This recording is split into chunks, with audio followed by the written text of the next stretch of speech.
इस वीडियो में हम बात करेंगे 1997 की फ्रेंच फिल्म लूसी ओब्राक के बारे में, जो क्लॉड बेरी ने बनाई है, जिन्होंने जॉन द फ्लोरेट और मनोन ऑफ द स्प्रिंग जैसी फिल्में बनाई हैं। और ये फिल्म लूसी ओब्राक नाम की एक फ्रेंच क्रांतिकारी और उसके पति की सच्ची कहानी पर आधारित है। वर्ल्ड वॉर 2 के दौरान फ्रांस के लियोन शहर में कुछ क्रांतिकारी पटरियों पर बॉम्ब लगा रहे थे और उस बॉम्ब से उन्होंने जर्मन्स की एक ट्रेन को उड़ा दिया। उन क्रांतिकारियों में से एक था रेमंड, जो लियोन में ही अपनी पत्नी लूसी और बेटे के साथ रहता है। लूसी एक स्कूल में टीचर की नौकरी करती है और बच्चों को इतिहास पढ़ाती है।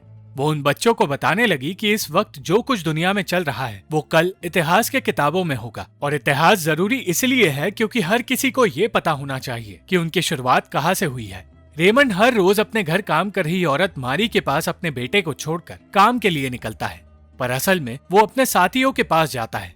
एक दिन उसके वहां पहुंचने से पहले ही पुलिस ने उसके साथियों को हिरासत में ले लिया था, और जब रेमंड वहां पहुंचा तो उसे भी गिरफ्तार कर लिया गया। उन क्रांतिकारियों को ले जाते हुए पुलिस को मॉरिस ने देख लिया और वहां से निकलकर वो लूसी के पास गया। लूसी से उसने कहा कि वो नहीं जानता किसने पुलिस को उनकी खबर दी है, और उसे रेमंड के लिए एक वकील का इंतजाम करने के लिए कहकर मॉरिस वहां से चला गया। रेमंड, सर्गे और आंद्रे को नाजी हेडक्वार्टर्स ले जाया गया, जहाँ उनसे घंटों तक पूछताछ हुई। उन्होंने कहा कि वो सिर्फ ब्लैक मार्केट से घर का राशन खरीदना चाहते थे, पर उनकी बात ना सुनकर उन्हें फ्रेंच पुलिस के हाथों सौंप दिया गया। रेमंड और उसके साथियों को जेल में डाल दिया गया और कई दिनों तक केस लड़ने के बावजूद उन्हें रिहा नहीं किया गया। लूसी ने कपड़ों में चिट्ठियां छिपाकर रेमंड तक पहुंचानी शुरू की, पर उनकी उम्मीद हारने लगी जब वकील ने बताया कि जज ये मानने को तैयार ही नहीं कि रेमंड सिर्फ कुछ सामान लेने के लिए वहां आया था, और वो अपनी इस सोच पर अड़ा है कि वो एक क्रांतिकारी ही है।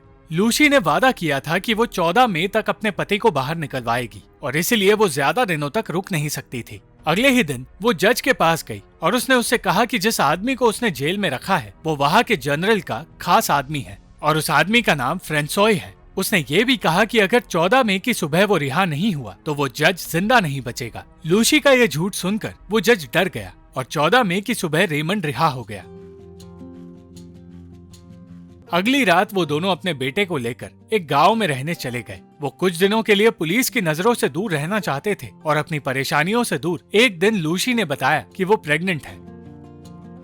रेमंड ने कुछ दिनों बाद अपने लिए एक नया नाम लिया और नए पेपर्स बनवाए, जिनकी मदद से वो नई पहचान के साथ जीने लगा। पर एक दिन आंद्रे ने रेमंड और लूसी को बताया कि पेरिस में उनके लीडर जनरल को गिरफ्तार कर लिया गया है। उनका एक और साथी मैक्स उन दोनों से मिलना चाहता था, और इसलिए उसने उन दोनों को एक पार्क में मिलने बुलाया। मैक्स ने रेमंड से कहा कि इस गिरफ्तारी से सब कुछ उथल पुथल हो सकता है, और इसलिए वो चाहता है कि लियोन का इलाका रेमंड संभाले। लियोन वापस जाने का फैसला रेमंड के लिए आसान नहीं था, और इसलिए उसे लूसी की सलाह की जरूरत थी। अगले दिन एक मीटिंग रखी गई, जहां आंद्रे के साथ ऑबरी और हार्डी नाम के 2 आदमी भी जाने की तैयारी कर रहे थे, पर वो ये नहीं जानते थे कि एक औरत उनका पीछा कर रही है। एक डॉक्टर के घर में छिपकर मीटिंग रखी जा रही थी। मैक्स और रेमंड उनके ग्रुप के कॉलोनल का इंतजार कर रहे थे, और उनके आते ही वो लोग भी आंद्रे के साथ डॉक्टर के घर जाने लगे। उन सबको मीटिंग में पहुंचने में देरी हुई। सिर्फ आंद्रे ही वहां वक्त पर पहुंचा, और आधे घंटे बाद वहां पहुंचने के बाद मैक्स, कॉलोनल और रेमंड मीटिंग में नहीं बल्कि पेशेंट्स के कमरे में जाकर बैठ गए।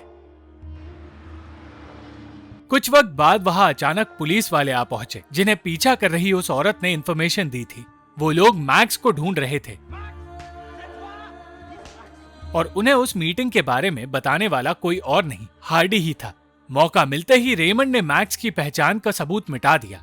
पुलिस वालों ने उन सबको हिरासत में ले लिया, पर हार्डी को एक नाटक करके वहां से भगा दिया। लूसी समझ गई कि रेमंड खतरे में है, और इसलिए उसने मॉरिस को पता लगाने के लिए कहा। एक तरफ घंटों तक रेमंड के साथियों से पूछताछ की जा रही थी, तो दूसरी तरफ मॉरिस की बताई खबर सुनकर लूसी टूटने लगी। लूसी को समझ आ गया था कि उनके बीच एक गद्दार है, जिसकी वजह से वो लोग गिरफ्तार हुए हैं, पर वो गद्दार कौन है ये उन्हें अब तक पता नहीं चला। बचे हुए क्रांतिकारी ये सोचने लगे कि वो लोग मैक्स को जेल से कैसे निकालेंगे, और उन्होंने उसे हॉस्पिटल ले जाने के बहाने निकालने का प्लान बनाना शुरू किया। एक तरफ चोरी छिपे वो सब जेल की हर एक चीज पर नजर रखने लगे, तो दूसरी तरफ हर कैदी से एक एक कर पूछताछ की जाने लगी। रेमंड को पूछताछ के लिए ले जाया गया, और उसने कहा कि उसे टीबी था, इसलिए चेकअप के लिए वो डॉक्टर के पास गया था। पूछताछ के दौरान रेमंड को बुरी तरह पीटा गया, पर रेमंड ने ये नहीं बताया कि मैक्स कौन है। लूसी कैदियों पर नजर रख रही थी और उनके साथ रेमंड और मैक्स के आने का इंतजार कर रही थी। पर ट्रेन में डालने के लिए जब कैदियों को लाया गया तो उन कैदियों में वो दोनों मौजूद ही नहीं थे और ये देखकर लूसी और परेशान हो गई। ऑब्री, रेमंड और मैक्स अब भी जेल में ही थे और ऑब्री ने एक दिन रेमंड को बताया कि उसने सब कुछ उगल दिया है। पुलिस को अब ऑब्री की गवाही से पता चल गया है कि मैक्स कौन है और ये भी कि रेमंड पहले भी गिरफ्तार हुआ है और उसका असली नाम कुछ और है। दूसरी ओर मीटिंग के दौरान हार्डी का नाम बाहर आया और उन सबको हार्डी पर शक हुआ क्योंकि जिस मीटिंग में दूसरों को गिरफ्तार किया गया था उस मीटिंग में हार्डी को बुलाया ही नहीं था। अगले दिन लूसी रेमंड की रिहाई की बात करने के लिए पुलिस स्टेशन गई। उसे जर्मन पुलिस चीफ के पास ले जाया गया और उस चीफ से उसने कहा कि उसका मंगेतर डॉक्टर के पास गया था जब उसे गिरफ्तार कर लिया गया। वो चीफ जानता था कि लूसी किस आदमी की बात कर रही है और एक तस्वीर दिखाने पर लूसी ने कहा कि उस तस्वीर में रेमंड के दोस्त का बेटा है। जर्मन चीफ ने कहा कि वो एक आतंकवादी है, इसलिए उसे वो छोड़ने नहीं वाला। लूसी ये कहने लगी कि वो प्रेग्नेंट है और वो बिना शादी किए अगर एक बच्चे को जन्म देगी तो उसकी बदनामी होगी। पर उसकी ये बात सुनकर भी जर्मन चीफ ने उसे वहाँ से बाहर जाने के लिए कह दिया और लूसी की कोशिश नाकामयाब रही। रेमंड को आतंकवाद के इल्जाम की वजह से मौत की सजा सुनाई गई और उसने हार मान ली। पर लूसी अब भी अपनी कोशिश में लगी थी। वो एक मॉर्चुरी में गई जहाँ कुछ पैसे देकर उसने एक आदमी की लाश खरीदी जिसका इस्तेमाल वो कुछ ही दिनों में करने वाली थी। लूसी ने अपने परिवार को रेमंड की गिरफ्तारी के बारे में नहीं बताया और जब रेमंड के माता पिता उनसे मिलने आए तो उसने कह दिया कि वो इस वक्त लंदन गया है। पर क्योंकि रेमंड के पिता खुद वर्ल्ड वॉर लड़ चुके हैं वो समझ गए कि उनका बेटा भी यही कर रहा है। अब लूसी को अपने बेटे की फिक्र थी और इसलिए उसने मॉरिस से कहा कि वो उसे लेकर यहाँ से दूर जा रही है वरना कोई गद्दार उनके बारे में पुलिस को बता देगा। और लूसी को उसकी नई पहचान देकर जूडिथ नाम की जूइश औरत से मिलवाया गया। जूडिथ जर्मन सिपाहियों के लिए काम करती है और इसलिए उसने लूसी की सिफारिश एक जर्मन कॉलोनल के पास पहुंचाई। लूसी ने उस कॉलोनल को बताया कि उसका मंगेतर बेगुनाह है और वो बस एक बार उससे मिलना चाहती है।